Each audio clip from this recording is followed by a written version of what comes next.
Part 13. Drowning. Finding the door up to the stained glass hall was easy enough. It was neither locked nor barred, and he entered it just as easily. No dancers descended. No big booming voice told him to leave. So, Luke climbed the stairs. Hastur led him. Soft music filtered through this place now, hovering, gently filling the shadows. Like the scents, it was calming, soothing, stabilizing. Hello? Little human, why have you returned? Said the king in yellow from the darkness. Hastur, Luke told himself because names were important. To give you some relief. I can stop before going too far this time, too. It was such a wicked sound, cruel and eager for pain. That is very foolish. I want to do it. Luke was well aware that wasn't a good answer. I see. Come to me then. Waste your magic on me, and let us see if there is anything of a cure to this slow and painful end.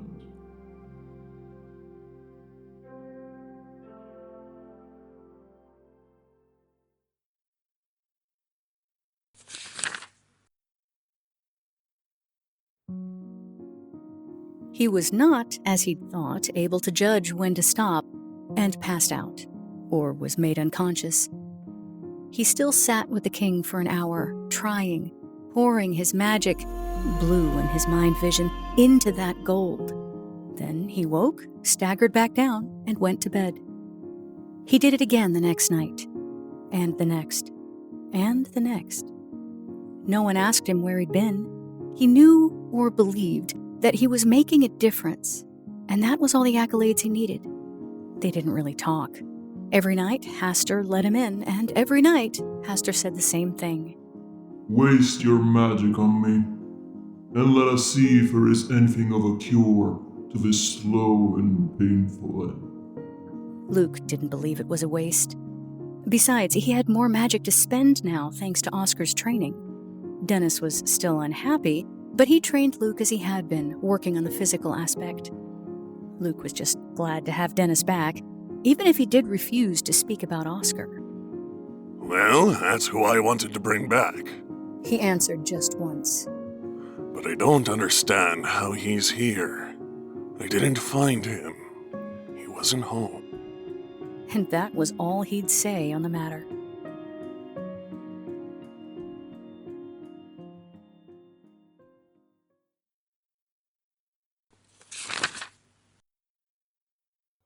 It was endless.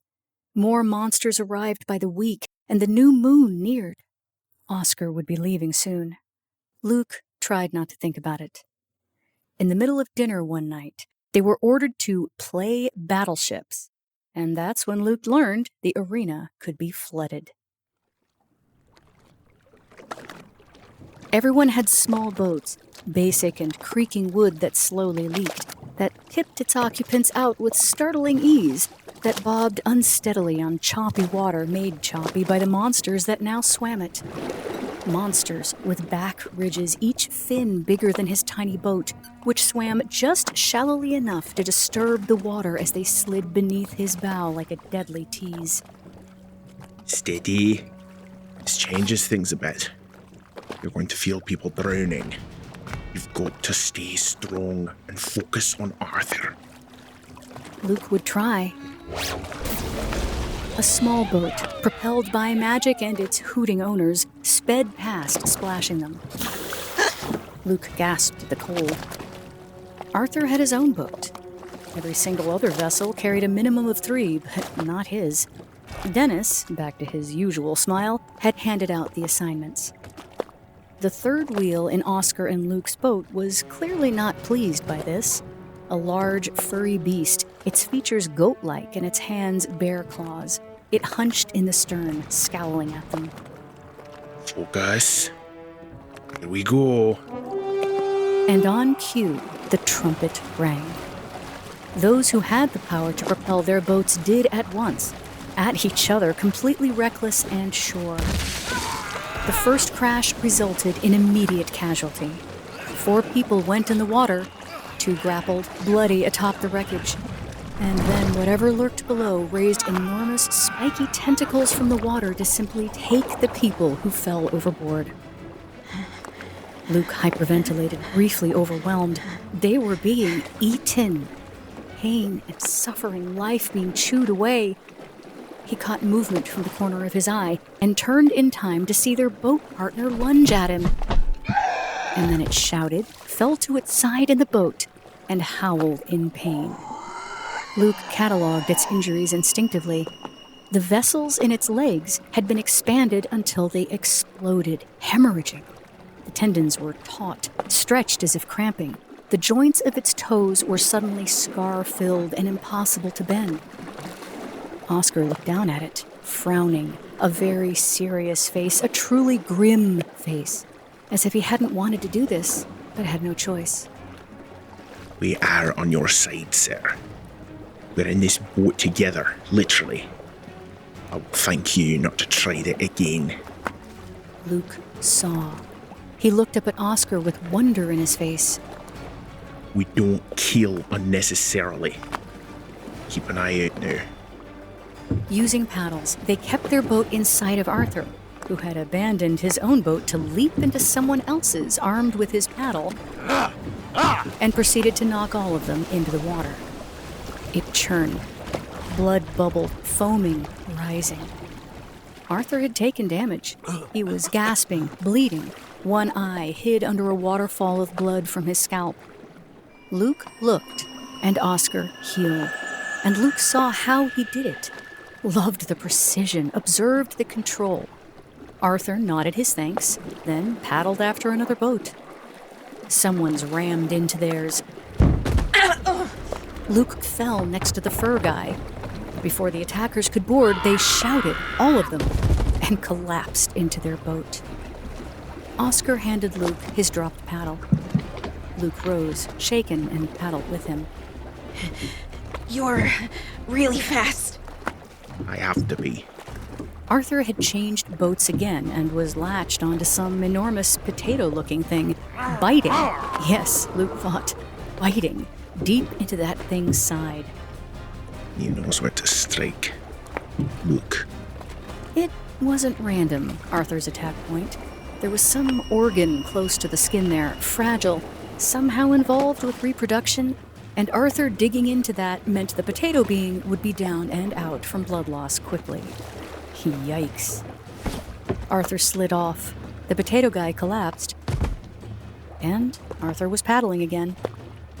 Luke wanted to jump over there and heal that creature.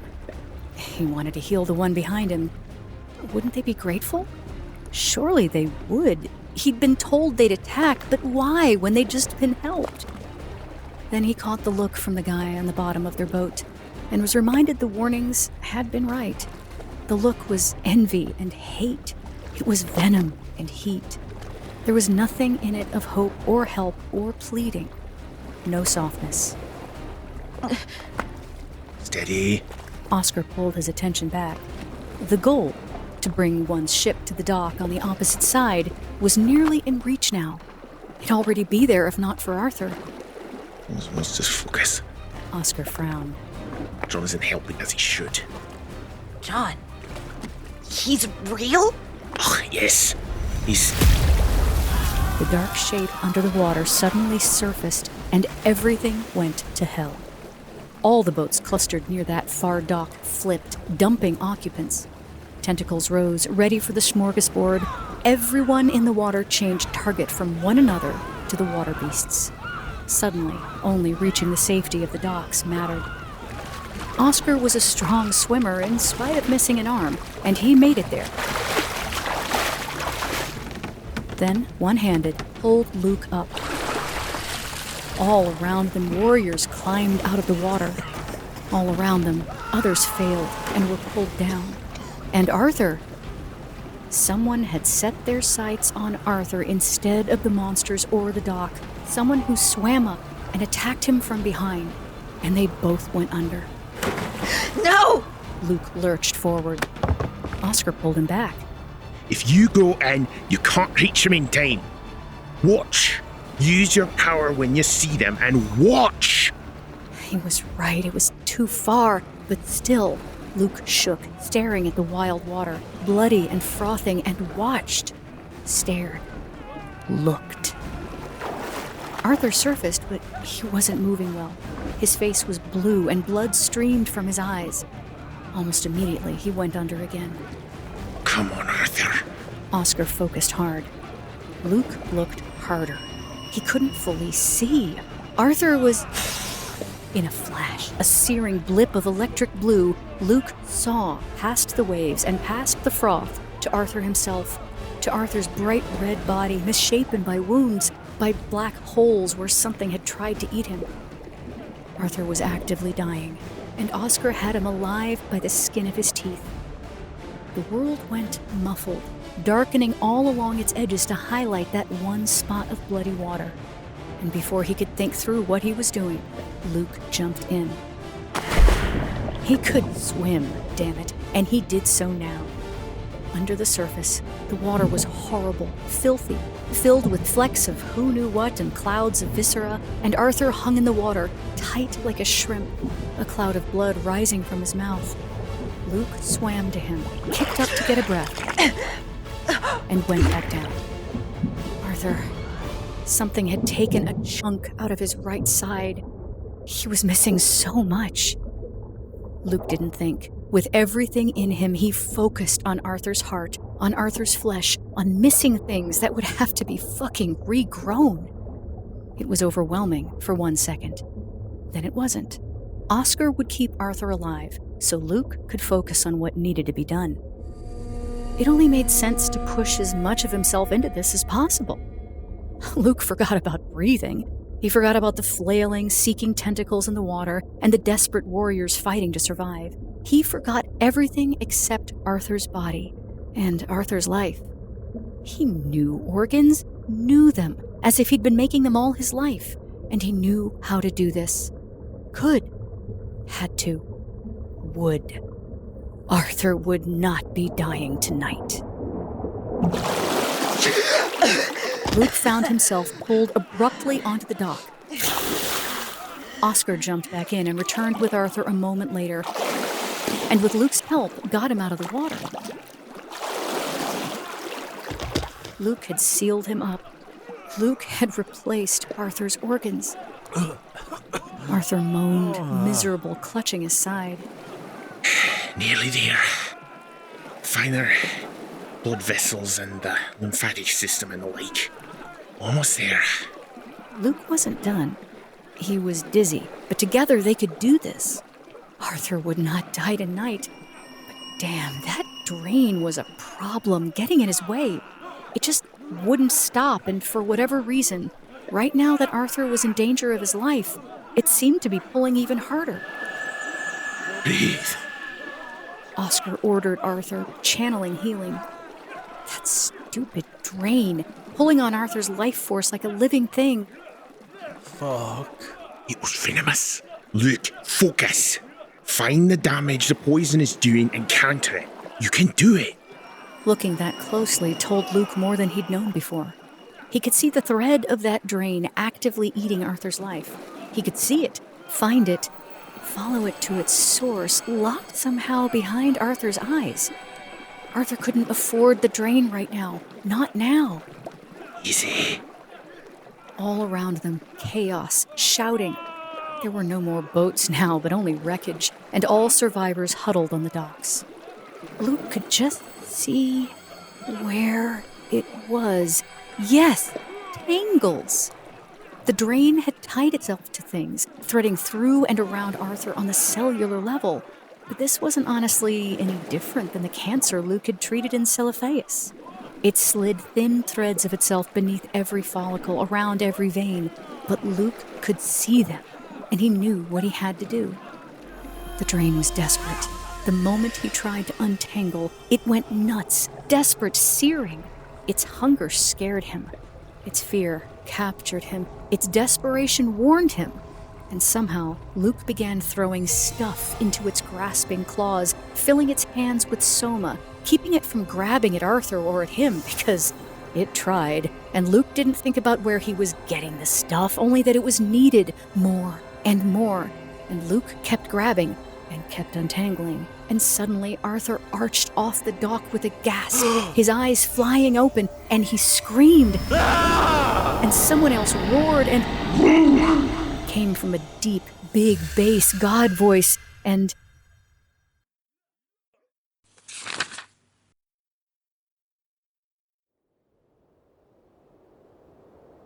Luke woke up. The silence was shocking. Both suns had risen. He lay in the soft, dry sand of the arena, staring up at the sky, surrounded by adults. Luke? Said Arthur, whose eyes were blue, whose eyes moved erratically now at nothing in no direction. Son. Oscar was visibly relieved, and there were tear tracks on his cheeks. Fuck. Luke looked up at grown-up number 4, who was a monstrosity in a cloak, who had tentacles wiggling, reaching around, touching everything, who had ebon dark hide like someone else Luke knew and saw for an hour a day. A dozen mismatched eyes peered at Luke through the gap in the hood. Its body buzzed loud, and like one Luke had heard before. What did you do? Luke tried to sit up, and instead had to roll over and throw up a lot of nasty water. Easy, lad. You're swallowing more water than was in this whole place, I think. It tastes so bad. I'll bet it does. Full of literal shit by the time everybody got gutted. Ugh, he'd have to do all kinds of bacterial healing on himself, and the others, and... What did you do? Luke really didn't feel like answering. Helped. Fuck this. Said Arthur over his shoulder to the fourth being. You're out. You're going. You're leaving. No. Luke did a double take. That was Haster's voice. That was undeniably Haster's voice. Don't you know me? He can't leave. The arena's already tasted his blood. Accepted him. There's only one way out now. Everyone stared at him. You leave all the time. Because I'm bound to the god of this place. That was almost a patient tone. She knows I'll come back. She? Oscar perked up. The arena. You think I'd be meaning your whore of a god? Insult her again. His one fist clenched. Okay, enough. Arthur cut it off before it went further. John didn't sign up for this. He needs to leave. He can't. Dennis was unmoved. And you know damn well there's only one way out. As it is, the priest can only go if he goes soon, however the hell he got here. Arthur wobbled. The being steadied him. Luke looked. You're not well. He sat up and reached for Arthur. Arthur didn't see it. His eyes still jittered left and right and all over, reminding Luke of a fire hose he saw once, disconnected and flailing. I'm fucking fine. You're fucking blind. Blind? Luke looked and... He woke up again on the sand, feeling woozy. His head hurt. The other men were shouting. Arthur was shouting, the not Haster was shouting, Dennis kept declaring, You know the rule. There's only one way out. One. You win. That's it. I won't fight him! You think I'd kill Arthur? Luke reached for that blindness again and winced. He definitely overextended himself. His eyes. Already tried, son. Wherever that is, it's above our pay grade. He's cursed. I think so, yes. Luke couldn't fix curses. Sometimes he could counter the results of them, but he couldn't fix curses. His own eyes filled. How's he going to fight if he can't see? And that was a question they'd all clearly already been parsing. Next time you leave, you take him and go! No, With patience beyond patience. it wouldn't work. He can't leave. You knew the risks when you signed up. Did you think no one would ever know you had a fucking whole other person inside you? Arthur snarled, but not quite in the right direction. He was blind. Fully blind. How could he do this? Why is he blind? Who cursed him? I don't know, son. Luke finally managed to fully sit up. He felt raw, as if he'd horked up parts of his esophagus instead of just foul water. The thought of that water turned his stomach again. Help me stand, please. He managed to get to his feet. And the dancers must have been waiting for just that moment. They came across the sand in a rush, pointed feet digging divots and sending it flying behind them. Shit! The huge knot-haster proceeded to pick Arthur up, No, stop! cried Arthur to absolutely no effect, and lurched toward the exit. Not quite rolling, not quite running, not quite moving in a way Luke could understand. As if the guy had too many limbs and didn't know how to work them yet. Oscar moved forward between Luke and the oncoming golden horde. Dennis stood back, grim, looking like he'd been asked to eat something unpleasant. Come. The dancers circled, moving in, all of their pointed limbs sweeping in Luke's direction and leaving little golden trails behind them. Come. He's not going anywhere. Like we can stop him. Go on, lad. He's not had a chance to recover. I'll go. It'll be all right. After what you did down here, I'm not so sure. It's okay. Because he was sure he hadn't done anything wrong. I'll go. Oscar gave him a look as if Luke had volunteered to walk into fire. Luke patted his arm. I'll be okay. I promise.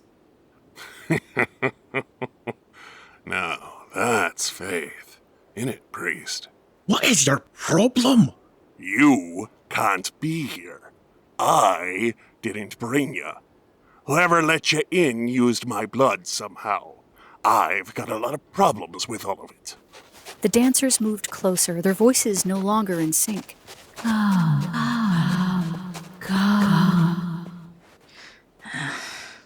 He couldn't fix their argument and lacked the words to explain the fake butcher thing. Lead on. And he followed as they drifted away, fully graceful now that their purpose had been fulfilled. Meanwhile, Arthur and that other guy were long out of sight. The other guy. John. It had to be John. The drain, the voice in Arthur's head, which meant Arthur had not been crazy after all. John, who sounded like Haster. Couldn't be. Could it? Could John be the missing piece? Luke coughed a little, his lungs still angry from aquatic assault, and followed the dancers up a new set of stairs, of course they felt steeper, and to the hall of many colors.